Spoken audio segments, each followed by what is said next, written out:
India's permanent representative to the UN took a bold stance against Pakistan's attempts to deflect attention from critical issues, labeling Pakistan's focus on Kashmir as mischievous provocation. By bringing Pakistan's egregious human rights violations against its minorities to light, the Indian diplomat underscored the harrowing experience of Hindu, Christian and Sikh women who endure forced conversions and abductions. India's powerful statement aims to keep the UN debate centered on genuine issues of peace building and to expose the disturbing reality of Pakistan's treatment of its minority communities. India's permanent representative to the UN, Parvathaneni Harish, lashed out at Pakistan for trying to bring the Kashmir issue into the debate, calling it a mischievous provocation that aligns with Pakistan's long-standing tactic of spreading misinformation. Harish emphasized that raising Kashmir in this setting was inappropriate and detracted from the important focus on peace building.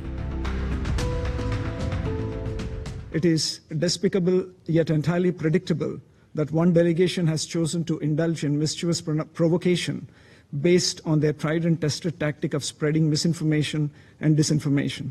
It's completely misplaced to indulge in such political propaganda at this important annual debate. India's response extended beyond diplomacy, shedding light on the ongoing atrocities against Pakistan's religious minorities. Women from Hindu, Christian and Sikh communities remain especially vulnerable to forced conversions and abductions. Human rights organizations report over 1,000 cases of forced conversions each year, often involving girls as young as 12 to 15. These girls are abducted, married to their captors, and coerced into converting to Islam. We are well aware that the condition of women belonging to minority communities, notably Hindus, Sikhs and Christians, in that country remains deplorable. An estimated 1,000 women of these minority communities, as per data of the Human Rights Commission of that particular country, are subject to abduction, forced religious conversions, and forced marriages every year. The situation is particularly dire in Sindh, home to a significant Hindu population. Activists estimate that over 20 Hindu girls are abducted each month, many of whom never return to their families. Families seeking justice encounter indifference or hostility from law enforcement, leaving victims without recourse. Minority women in Pakistan face not just gender-based violence, but also religious persecution, making them doubly marginalized. Despite comprising 48.5% of the population, women belonging to minority faiths bear the brunt of social and economic exclusion. With minorities constituting only 2% of Pakistan's population, they disproportionately account for forced marriages and conversions. Christian women are also vulnerable. Many have been falsely accused of blasphemy, facing harsh social stigma and even death sentences.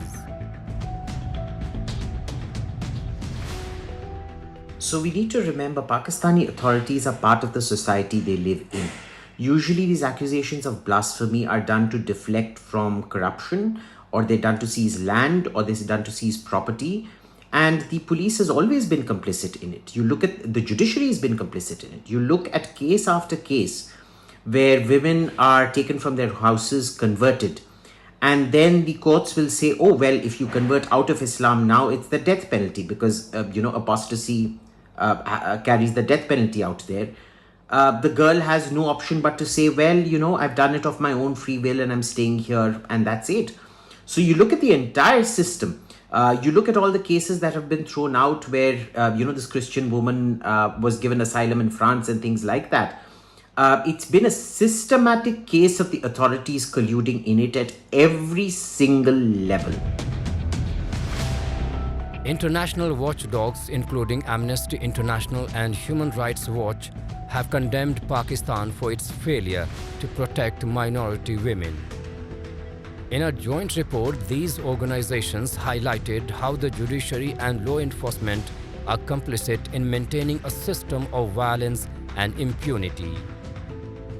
India's scathing statement not only challenged Pakistan's diplomatic approach but also exposed the ongoing repression of minorities within its borders.